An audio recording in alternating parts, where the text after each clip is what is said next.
Ang kwentong mas nakakimbal pa sa pelikula. Isang babaeng pinarapiraso at itinapon sa iba't ibang parte ng Maynila. Sino siya at bakit siya pinaslang ng ganito? Noong 1993, natagpuan ang putol-putol na katawan ng isang babae sa iba't ibang lugar sa Maynila.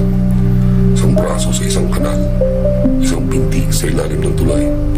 Kalaunan, nakilala rin siya bilang Elsa Castillo, isang bank employee.